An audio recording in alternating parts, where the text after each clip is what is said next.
The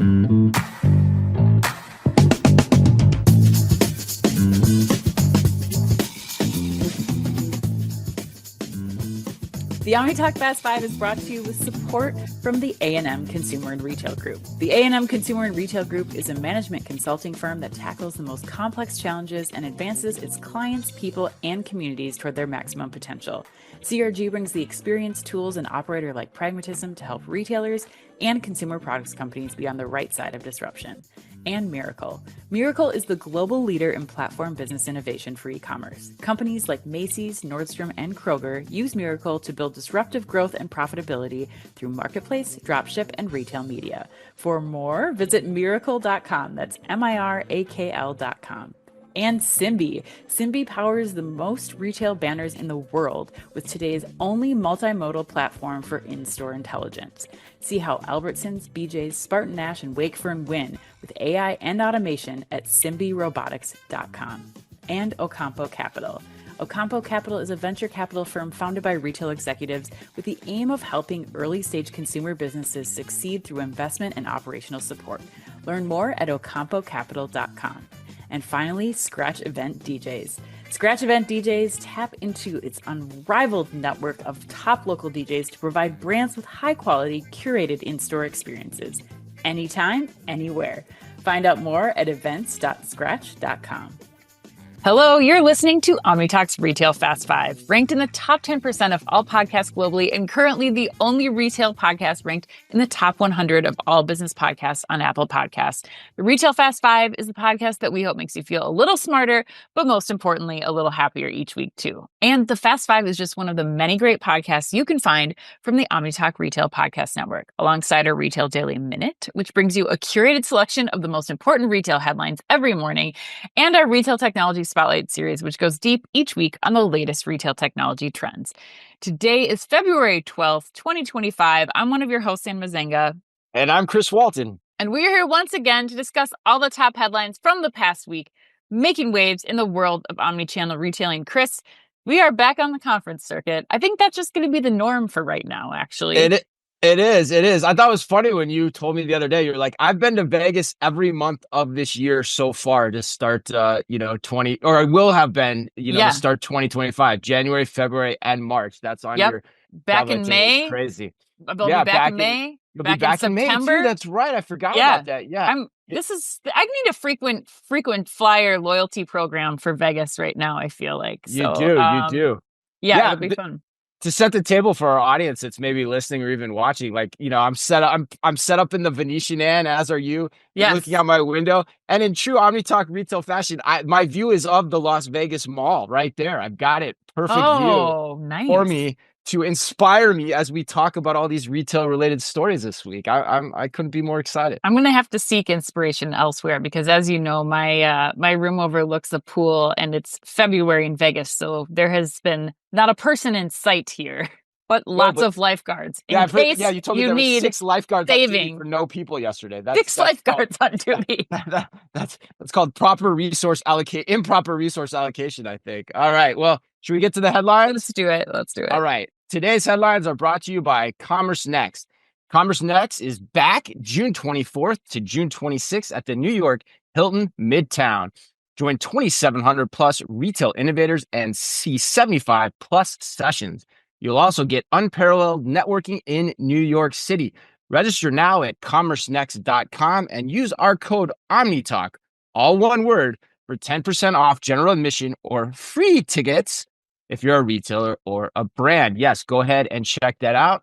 We are planning to be there and we love that show. It's a great show. All right. In this week's Fast Five, we've got news on Gap's vintage drops, Corso taking its tech to the convenience store industry, all the recent goings on at Save-A-Lot, Instacart piloting CPG branding tasks for its gig workers, and Simbi's SVP of Market, Caitlin Allen, stops by for 5 insightful minutes on the puts and takes of deploying AI and robotic automation at scale across retail.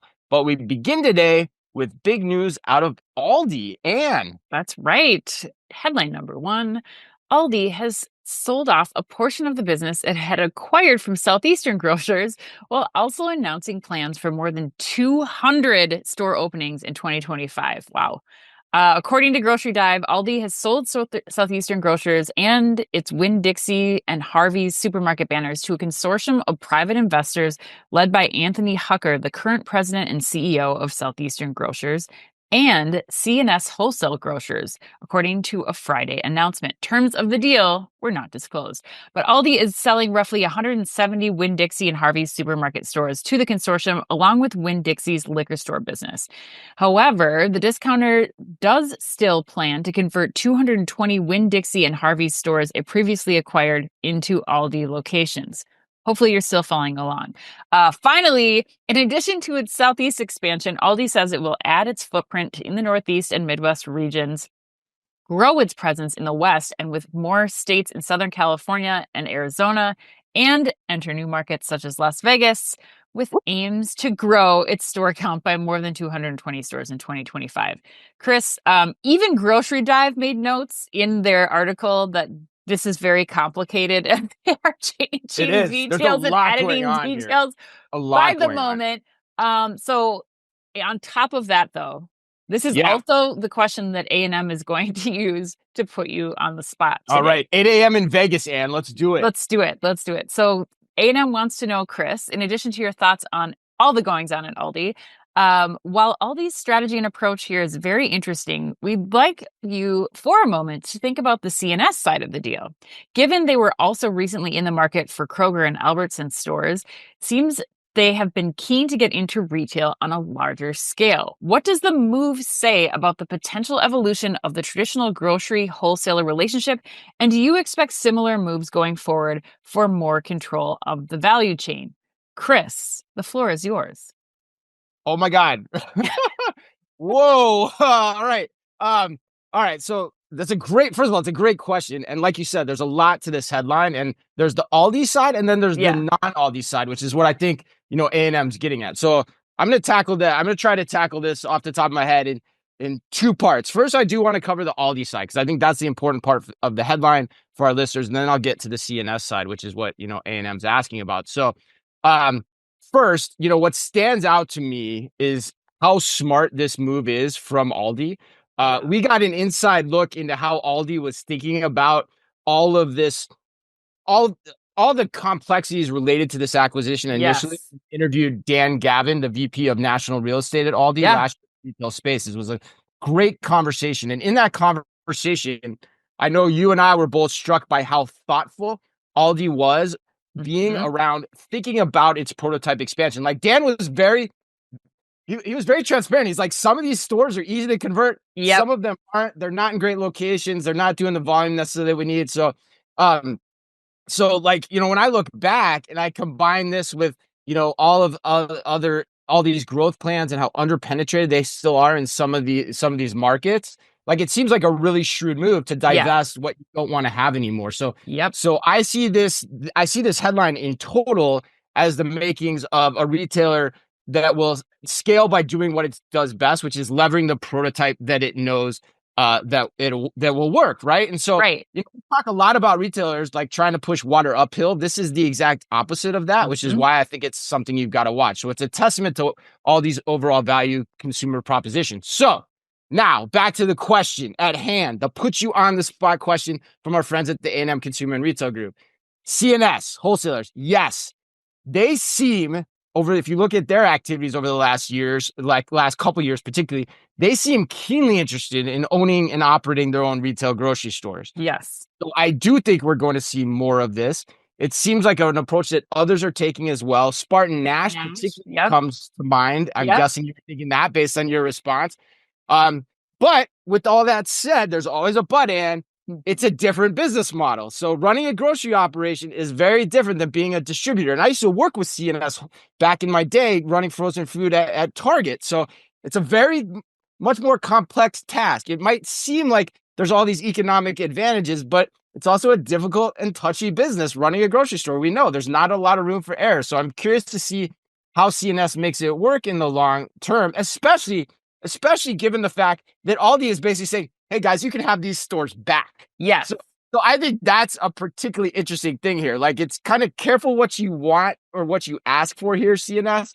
I don't know. That's my answer. There's a lot going on there. So So Ann, I'm curious to hear Yeah. what. Well, I think the key thing here, I completely agree with what you were saying, the Spartan Nash example, the freeing up capital and those and getting rid of those stores that are more complicated. Mm-hmm. Like this is Aldi is playing chess here. They know the game. They are doing such a good Yeah. job.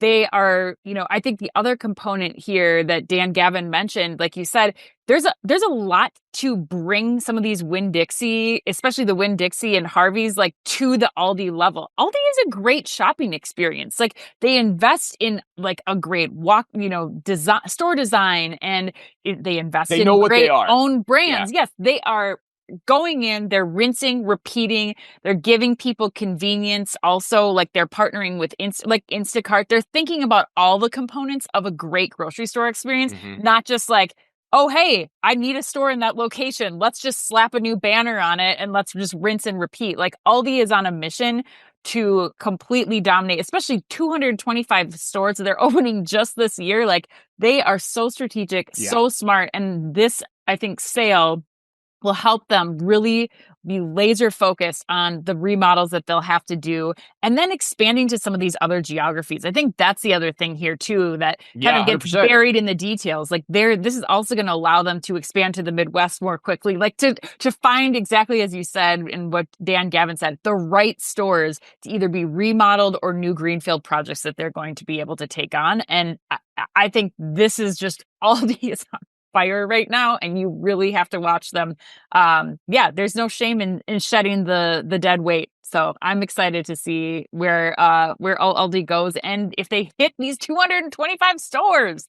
That's Yeah, right. crazy. I know it's nuts. Yeah, I remember that conversation from Retail Spaces. And honestly, fans, if you haven't listened to that conversation, you should look it up on our podcast channels. Just look up Dan Gavin, Aldi, Omni Talk Retail, and you'll find it. But yeah, I mean, I was sitting there listening to him. I'm like, dude, you are the right man to run Oh a yeah. real estate strategy, particularly for a grocer. You know every angle that you need to consider and think about. So Well, yeah. and especially just like the humility of it. Like they don't care. They're not like puffing their chests like we made Mm, this investment. We're going to go do it. It's like, no, this is wrong. We're going to cut it. We're going to go and move yeah. forward. And like, if you're going to be a successful retailer, especially in the grocery space right now, you have to have that mentality, I think. The other thing I don't know about, but I'm curious about, is like how much of this was worked out in advance too, as in part of Yeah. the initial deal. Like, because all the same players are involved in here. You have the same CEO running this consortium, the former CEO of Southeastern Grocers running this consortium. Yeah. So who knows? But all right, this next headline, I'm pretty excited to talk about, and I don't know which side of the fence you're going to come down on. I know which side I'm going to come down on. But headline number 2: Gap plans to launch seasonal vintage drops throughout the year. According to Retail Dive, Gap is expanding its partner with Sean Witherspoon, its global vintage curator, to release How Gap. do you like that job, Yeah. Chris? I love when people watch us. I get comments sometimes from friends. They're like, I could tell you were smiling as you read that headline, that there was Yeah. something going on in your head. And that was exactly what I was thinking. Yes, it's global vintage curator. Let's make sure we get that right. To release Gap Vintage, all one word, I might add, Ann, which is a series of curated Gap Vintage clothing drops. The program's first drop releases Tuesday and will include Gap pieces from the 1980s, 1990s, and 2000s, all sourced by Witherspoon. Gap didn't specify how many drops there would be, but did say they would include seasonal and themed drops. The retail price range will vary, but the initial drop includes a 1990s striped pocket t-shirt, classic logo hoodie, and nylon anorak windbreaker priced at $55, $85, and $90 respectively. It also includes a 1980s denim jacket hoodie priced at $90. Sounds like my style, and the collection will be available online in the US with an exclusive collection sold in the company's Flatiron store in New York. And I'm curious, Yes. on a scale of 1 to 10, Yeah. how much do you like the idea of Gap Vintage? I'm a hopeful 7. A Hopeful 7. 7. Yes. Wow. Lucky number And I'll 7. tell you All right. why. All right. One, vintage Gap is the most in-demand Gap product right now. Like that's what all Very of this sad. next generation is looking to. They're not going to the Gap store. They are scouring thrift stores and consignment shops to find this product right now. So I actually like this more from the perspective of it's a way to drive traffic. There's limited drops. They're doing pop-up shops around the globe. Like they're going into, and they're doing this on gap.com, which I think is a smart way to just try to gain interest from a new consumer that hopefully comes for the Gap vintage and stays for maybe some new accompanying Gap pieces like t-shirts or some of the other staples.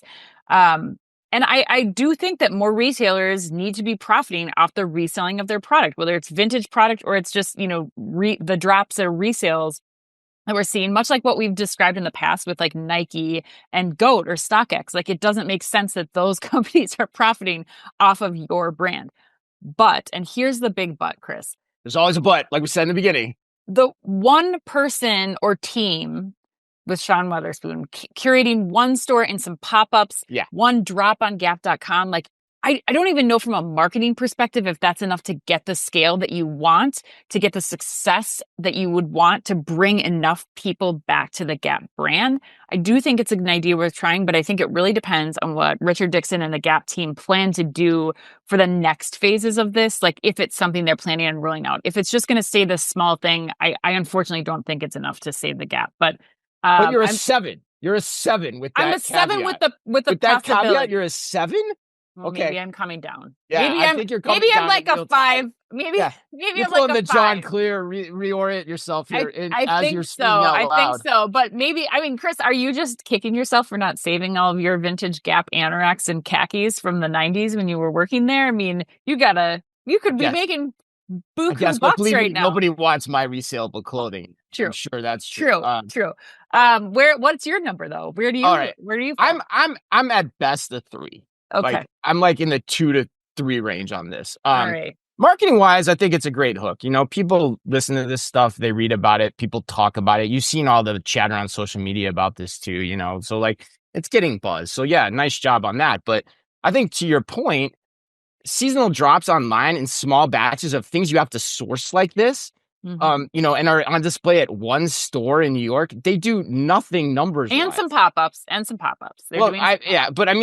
still, like that does nothing numbers wise. Absolutely zero, zilch, nada. Like all 3 of those words to say the word nothing, like it just nothing comes from it. So, I mean, until I see something that gets people back in the actual stores in mass, I'm going to remain skeptical of Richard Dixon, even though, he's surely got the zeitgeist and he's coming to Shop Talk, and I'm sure he's going to be the most watched session at Shop Talk without a doubt, because even all the points you raised, like the route into resale, I think it's something you can capitalize on. But that too doesn't stop the bleeding and answer the question of how do you get people into your stores to shop Gap's regularly priced merchandise, which is what you actually need to survive. Mm-hmm. So until I see that, it's just not going to work. Say nothing of the idea that, like you said, you brought it up, 100%. The idea of scaling and sourcing old vintage clothing is an almost impossible idea to scale in and of itself. It's just never going to work in mass. It's not physically, economically sustainable as an idea. So it's just branding, plain and simple. That's why I'm like, this is like a 2 or 3. And I still need to see more in terms of how is he enlivening the product itself to get people to pay full price for what is in a Gap store. Yeah. Have you changed your thoughts? I know I've asked you this question in the past, but have you changed your thoughts at all about like what would be a move that Dixon could make to get people to do that, Chris? Like, do you, where? Well, yeah, it's funny. As you were talking, what do you do? Yeah, I was thinking about this. Like, I think if this move resonates from a marketing perspective, then I think you have to have a very, deliberate conversation with your product development team, which, I've always been curious if Zach Posen is the guy to get this, but okay, what is it that the average consumer today in today's world wants from your clothing? Like, do you go into logo merchandise a lot more if that's what people are buying, from the vintage collection? Do you go into the pieces and just kind of update them? But you have to find some point of position. And then, of course, you have to stand behind that in the store with the inventory, with the bets, with the merchandising to say, hey, folks, if you're coming to a Gap store, this is what we want you to buy. Yeah. I mean, that's what Abercrombie has done fairly well. They've taken a product position on certain items and they've done really well with them. And so, fashion retail is the same thing. You got to do that. And I don't know what that is yet. They haven't really Yeah. come out and said what that's going to be. I need to go into a Gap store again. It's been like 3 or 4 months since I have, but that's where you could potentially take this, right? You could, but the proof is not there yet for me to say that that's what they're going to do. So I have a question, a Oh, crazy okay, we're idea gonna for stay you. on this one. All right. Maybe we can cut this out if we need to, but so I'm I'm almost curious. Like it really got me thinking. Like this week when we're talking about the de minimis exceptions and Shein and Temu and what that's going to do to the price of their clothing. I'm almost wondering if Gap couldn't come back a la like American Apparel. And could you have success in really, being a brand that's American made, that's providing quality product again? Because we also know that that's an important factor for the next generation of shopper. This Gen Z shopper is looking for quality. Now, price point is a big concern Yeah. there, but I think like I'm wondering if that like Gap is an American brand. Like, Yep. could that help them like provide this resurgence of we're making product here, it's good quality product, we're doing it at the lowest possible price, Yeah. but giving you the style and then leaning on, like you're saying, like inspiration from what's selling on Vintage Gap or even Zach Yeah. Posen's inspiration. But I mean, do you think that's even a shot that they could take that would help them? I like where your head is going there. I think that's just a very difficult proposition for a whole host of reasons too. I mean, I don't know that the business model is set up for that, in terms of where they're sourcing. Gap has an incredible sourcing arm throughout the world. Yeah. There'd be an incredible cost increase to doing that. The problem with Gap too is it sits in this like kind of netherworld in terms of pricing. It's got Old Navy on Right. one side, it has Banana on the other. So then you're probably taking the prices for your average Gap piece of clothing up. So maybe, but it would take a long time to get there, and there'd be a lot of pain to rewire the operation that way Right. too. And at the same time, you mentioned the competitors, the fast fashion competitors, they could come in and undercut you on price for the same goods, comparably, that you're getting sourced in the US. And I think, generally speaking, I think for the same item, people still gravitate towards price as Yeah. much as they want to ring the, hey, made in Right. America thing. Yeah. Walmart's played that up, but yet at the same time, it's never like, blowing the doors off their business too. So like, I mean, it's Yeah. very different, but Yeah. I don't know. I just think it'd be harder to do than, it probably, seems, but I I don't just know. want Gap to survive, Chris. I I know, just me want it too. to. The, the good news is though, the good news is they could be on. I will say this: they could be onto something Yeah. if they figure out what it is that their customer wants Yeah. going forward and how to price it. Those are two really difficult questions though For for sure. Gap. Right. As you said, there's a lot involved in that process. So, Mhm. all right. Well, thank you for indulging me. Let's move Yeah, on to right. headline Sure, number man. 3. Fun debate. Yes, EG America and Corso are partnering up to simplify store operations. According to a Corso press release, the partnership will see Corso's technology deployed throughout the company's more than 1,500 retail and fuel locations. By combining advanced technology with human-centric workflows, Corso's tech consolidates siloed solutions like tasks, surveys, performance analytics, and exception reporting into a comprehensive, action-focused, and more enhanced platform that drives store performance at every level. Chris, we know Corso. We've been following them for a long time. But what strikes you the most about this particular partnership between Corso and EG America? Oh yeah, wow. Well, as loyal OmniTalk fans will know, particularly our loyalist fans will know that I particularly, and we both have been a big fan of Corso's tech for a long time. It's the biggest reason we've worked with them, I think, consistently for going on 5 or 6 years now, Yeah. too, and it's been a long time. Um, and the reason this story is particularly big is that they are taking their tech to convenience stores. 1,500 convenience stores, I might add, Yep. as you mentioned. So, I mean, if you think staffing, training, and oversight are difficult in retail, it's even worse in convenience stores. So Hmm. that's probably why EG is finding value in that.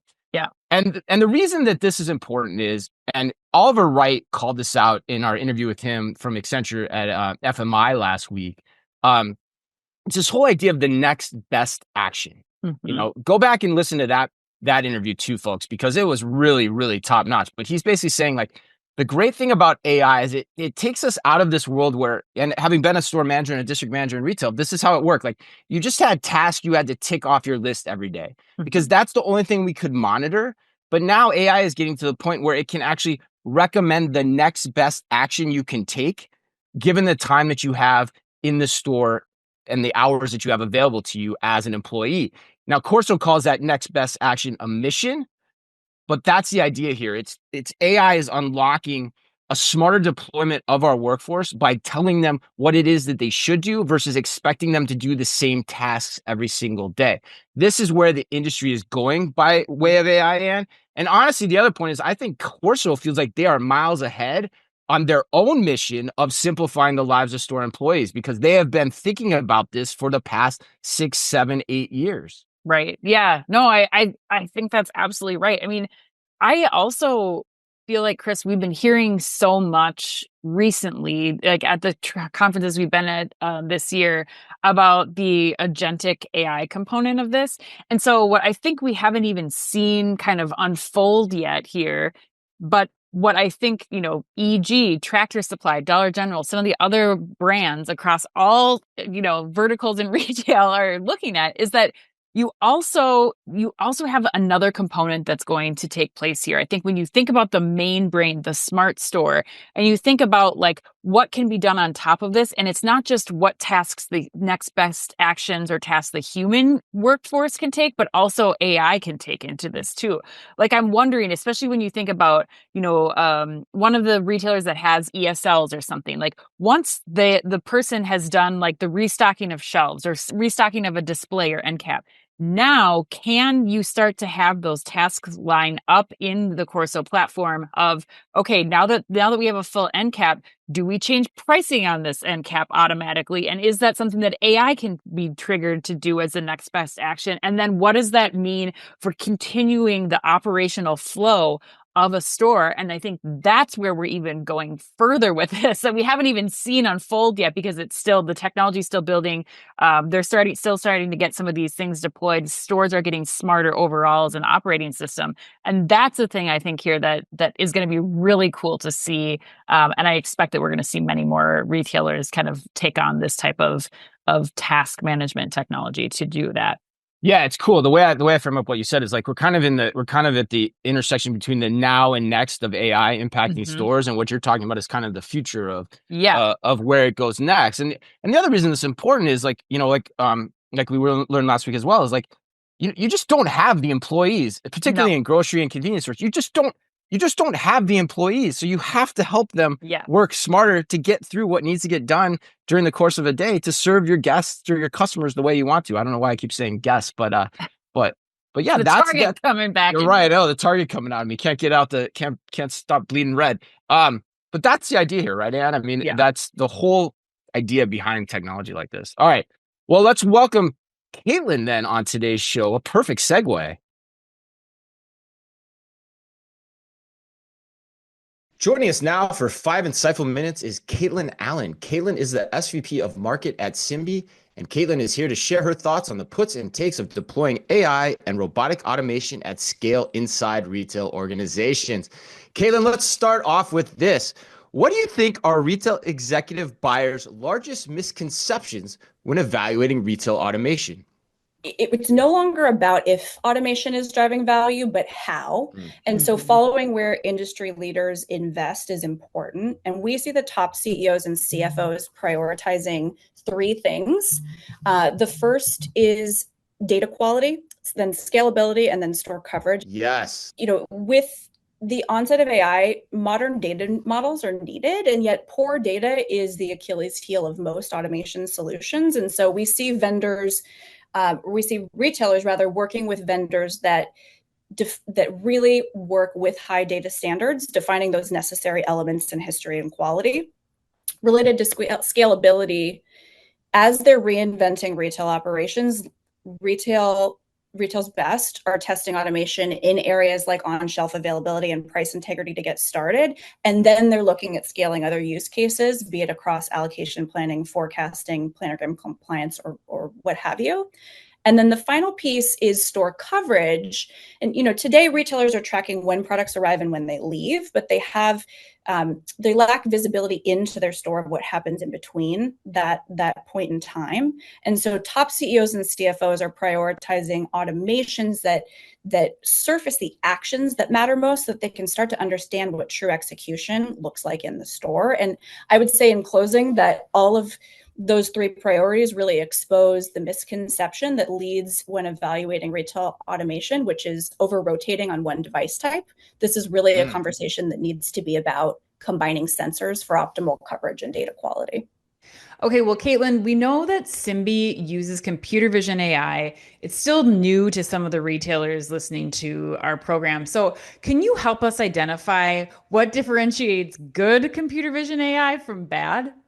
Sure. So computer vision is what's used by things like fixed cameras on the shelf or autonomous mobile robots, et cetera, just to kind of ground that in something that we can all see.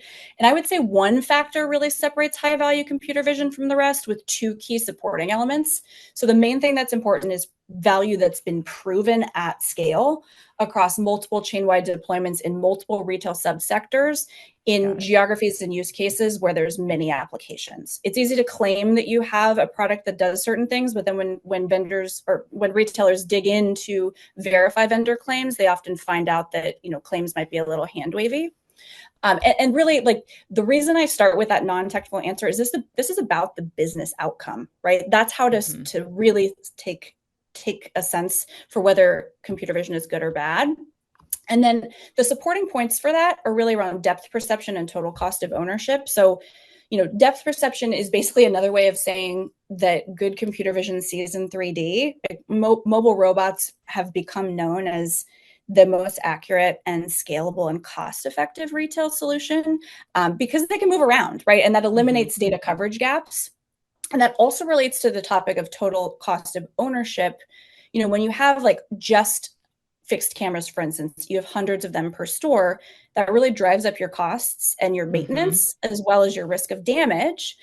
Whereas like a robot really requires minimal infrastructure, and it's kind of the difference of managing just one device versus hundreds. So I would say bottom line, computer vision is really about having, proven results at scale in prior applications.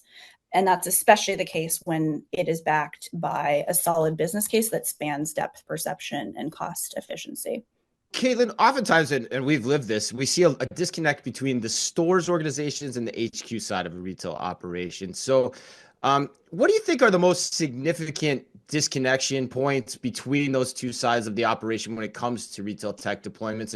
And what, if anything, can both sides do about it? Successful rollouts, Chris, they don't just test technology. They're really more dedicated about building momentum across the organization. And so we see the best retailers bridge that gap by doing three things: picking representative pilot stores that reflect real business realities like store size, sales volume, operational readiness, tech savviness when they select their pilot stores. The second thing they do is stack rank their KPIs, and that's really about prioritizing the one or two that matter most. And that's usually something like profitability and on-shelf availability, and sometimes price accuracy. And then the third piece is around engaging store teams early, right? No one wants something to be thrown over the fence at them. So engaging store teams in decision-making, thorough training development, and emphasizing automation's role in being a power tool for them, not as a replacement of labor, really brings things over the line for all parties involved. And the best thing about what happens when what you just were talking about takes place in a store is that there's some really big aha moments for those customers who are deploying robotics. Do you have any good examples that you could share with us quickly? Two come to mind. So most of those top performing stores that we're talking about, they find that 60% of the items that they believe to be out of stock actually to be in store. So over half of the items they think they can't sell are there to be sold, which is an amazing aha. And then I think the second, Anne, is really around kind of longer term use cases of understanding what real-time shelf conditions and precise item location can do to inform things like better e-commerce accuracy, automated reordering and demand forecasting, and then merchandising at scale, like to the effect of things like retail media, and working with suppliers and vendors. And that's such a privilege to see those kind of ahas go off, because it's kind of rare to see your business in a new light. So that's one of the things I love about my job. Great stuff, Caitlin. Thank you.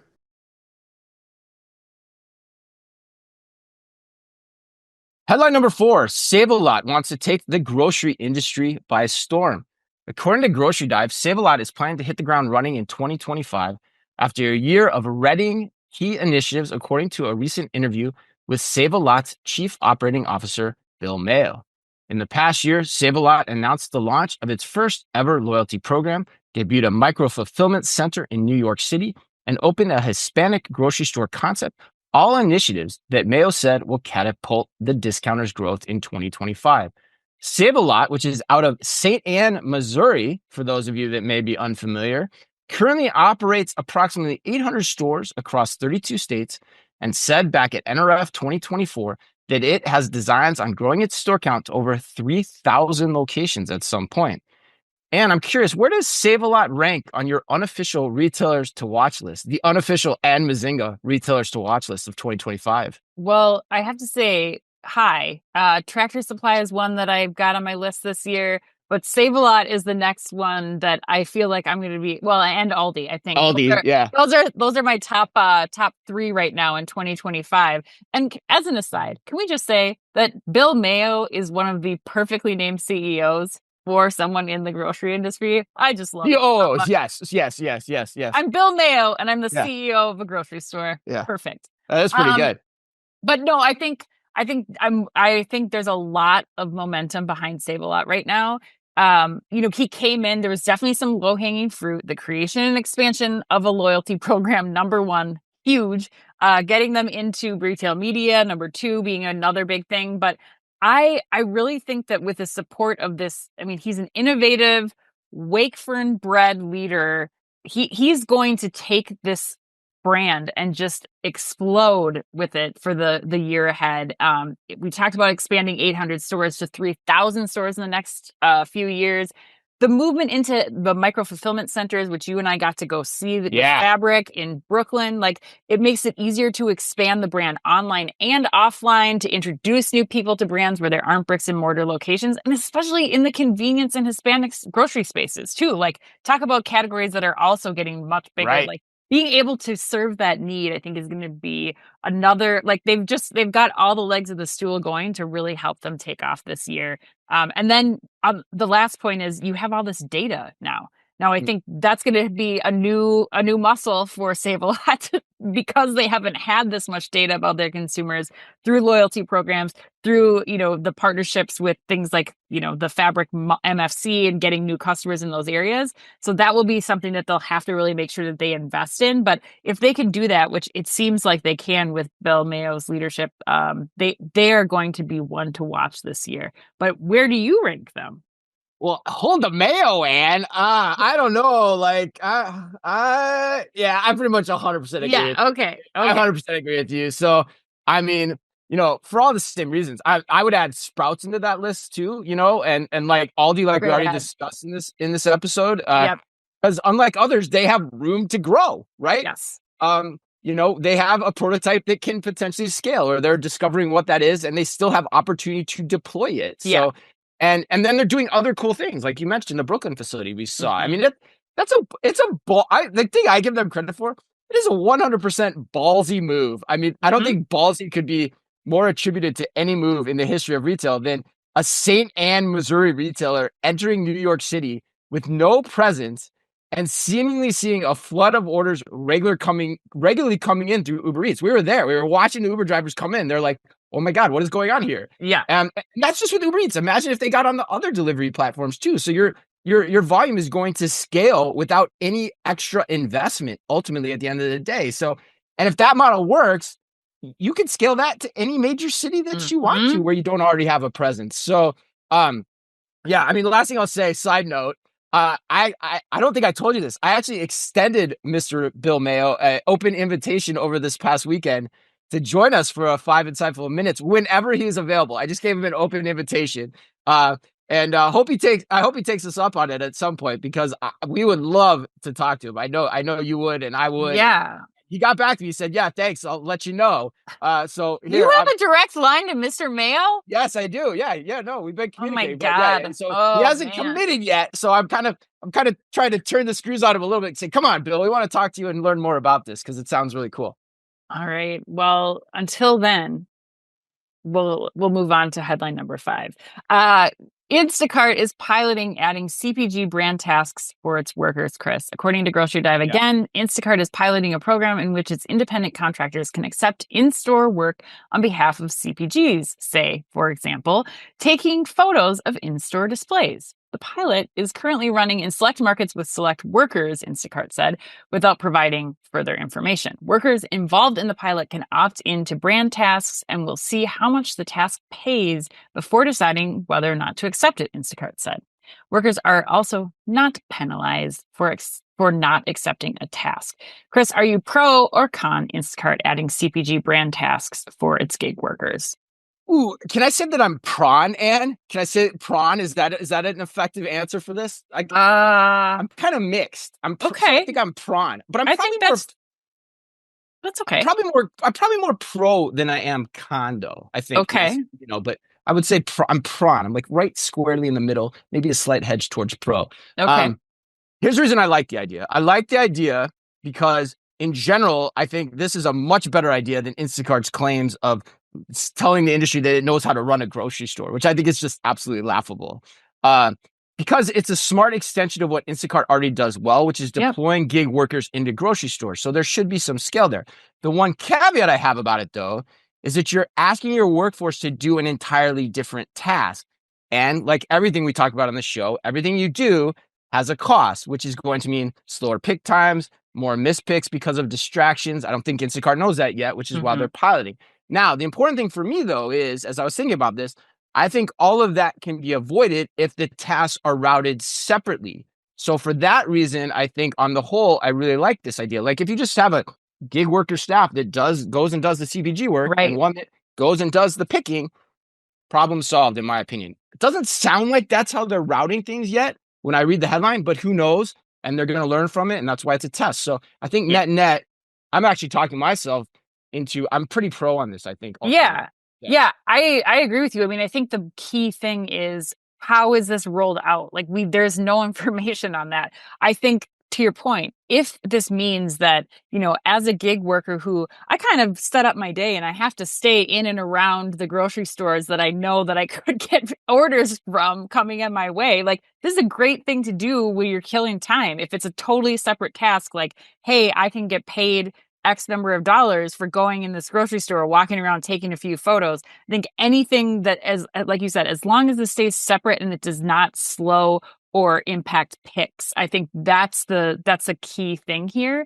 I still think, though, that this is maybe a temporary solution for all the reasons that Caitlin just identified in that 5 insightful minute segments. Like, still think that making an investment in something like a robot to do this, that's repeated, that you get consistent information same way. You don't have people taking a shot from one side versus the other. Like, that is the investment that I would make in the long run. But, that is an investment. And there's some retailers out there who can't do that. So some information is better than none. And if they can pay somebody $25 to go take a picture, like that's probably a worthwhile investment. So I'm pro if those caveats apply, I guess. Yeah. Now you're bringing me back down. I think you're right. It's not the best way to do this. No. But it is a decent stopgap measure for many of the retailers. The other point I make too is I thought it was interesting. The Instacart communications team was, lighting me up this week, but I unfortunately wasn't able to get back to them because I've been busy at Manifest this whole week about their rollout of the smart card at Kohl's, wanting us to cover that. And I was like, this to me is so much more interesting than the smart card at Kohl's. So that, that's why we picked it. So to tell our audience how the sausage is made. All right. let's do All the right. lightning round. All right, let's go, Chris. Question number 1. The car fragrance category is growing so quickly that luxury fragrance houses like Joe Malone, for example, known for personal scents, are now offering signature scents for your vehicles. Chris, which luxury scent would you want consistently piped into your car? Or are you more of a hanging tree kind of guy? And if so, what's the hanging tree scent? Oh my God. And this is funny. Like, I'm generally not a scents guy in general. Like, I don't wear cologne. I don't really like perfumes that much. But I will say this, this is funny. There was a perfume that my flight attendant was wearing on my flight out to Vegas on Monday, where I found it so intoxicating that I almost went up to her and said, in a good way or a bad way? Yeah, in a good way. Like, I was like, wow, that is amazing. And I almost went up to her. I wanted to go up to her and ask, like, hey, what is that perfume you're wearing? But I didn't because I didn't want to be the old guy creeper because I'm probably like 20 years older than her. And I'm guessing that's probably the smart move. This is where I regret not traveling out with you because I could have sent you to do that task. You could have. And it would have been great. But yes. But yeah, so I don't know. I don't have an answer for that, but I did like the perfume that the flight attendant was wearing. So random Delta flight attendant perfume would be what you would pipe into your car. Some perfume that will remain undiscovered for the rest of my life. All right. On Friday, Tri-Union Seafood sent out a statement explaining it has voluntarily recalled select lots of canned tuna products sold under the Genova, Van Camp's, H-E-B, and Trader Joe's brand names over potential botulism contamination. And Costco was also on that list, so tread carefully. And my question for you is, do you like chunk-like tuna, or are you strictly an albacore kind of girl? I like all kind of tuna. I don't discriminate. I mean, I guess if I had to pick, I would pick albacore.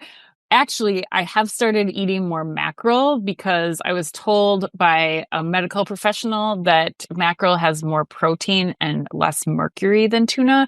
It's just a little bit more costly. But yeah, I don't. It is. You eat chunk like tuna, the hot dog of tuna. That's so. I mean, yeah, right. It turns my stomach. If you put enough mayo and mustard and stuff in it, it doesn't even matter. It's just like protein. Like, I just need to get protein, and it's a very easy way to do that. So, unless you're eating it on a plane, don't eat it on the plane next to your nice smelling. No, you should not eat tuna in mixed company in general. I think that's a good rule too. Fair. Right? You don't bring tuna to the office. You do not. That is also a major faux pas. Unless it's cold. Cold is fine. Hot, no way. Hot tuna? What's hot tuna? Like a tuna melt. You can smell that. You can smell the hot tuna. Yeah. Cold tuna, nobody can really. Or like a tuna pasta salad or something. Like, you're not bugging that many people, I don't think. But I don't know. But I work alone, so I'm not in an office environment anymore. Yeah. Good thing we got rid of that office, Ann. Yeah. All right, Chris, question number 3. DoorDash has partnered with Hustler to provide intimate product and sweet and spicy flower displays just in time for this Friday, Valentine's Day. What other holiday do you most wish DoorDash would offer a last-minute shopping deal or partnership for? Oh, my God. I don't think they have this, but I think what's coming to my mind is actually like last-minute birthday ideas. You could have like an actual merchandising category for that alongside all their other categories they have, like just things you need to get really quickly. And it could be like packages, it could be gifts, it could be anything. That would be my idea, because I know, Ann, that your birthday is one of your top 5 holidays that you like to celebrate every year. So that's why I included it as a holiday in answering this question. Yes. I think that's a great idea. They do have a gifts category, but I do think they could get even more specific in that area. So DoorDash, do they have a gifts category? Okay. Yeah. That's good. But it's light. It's light on ideas. It's not merchandise, right? It's not it's like flowers and that kind of thing. Yeah. But flowers, dime a dozen, really, literally. And you are the DoorDash aficionado. Not this time of year. Not a dime a dozen this time of year. Definitely more not, like a dozen dollars per rose or whatever it is this time of year. And if you read the inflation report that just came out, nothing's a dime a dozen anymore. That came out this morning. My God. All right. A recent review links 3 potentially blinding eye conditions to GLP-1 drugs like Ozempic. Do you think news like this will do anything to slow down the Ozempic and GLP-1 train, Anne? Oh, not a chance. Not a chance, really. No, So in fact, potential eye blindness, you think is not a no, deterrent. I think the government better start preparing to do, reinstallations of the like loud blinking "it's safe to cross" signs, because we're gonna have a lot more infrastructure that needs to support the recently blinded if that's the case. God, between cannabis and GLP-1, we're gonna have stoned people that can't see. This is gonna be great. Yeah. All right, happy birthday today to Josh Brolin, Taylor Durden, and to the man who I was most disappointed and did not return for Top Gun Maverick. Perhaps it was because his character Jester was dead. The great Michael Ironside, excuse me. If you remember, if you can only read or listen to one retail blog in the business, make it OmniTalk, the only retail media outlet run by two former executives from a current top 10 U.S. retailer. Our Fast Five podcast is the quickest, fastest rundown of all the week's top news. And our daily newsletter, that's what it's called, and the daily newsletter, the Retail Daily Minute, tells you all you need to know each day and regularly features exclusive content that Ann and I take a lot of pride in doing just for you. Thanks as always for listening in. Please remember to like and leave us a review wherever you happen to listen to your podcast or on YouTube. You can follow us today by simply going to youtube.com/OmniTalkRetail. So until next week, when Ann and I are safe and sound back in cozy Minneapolis, on behalf of all of us on OmniTalk Retail, be careful out there.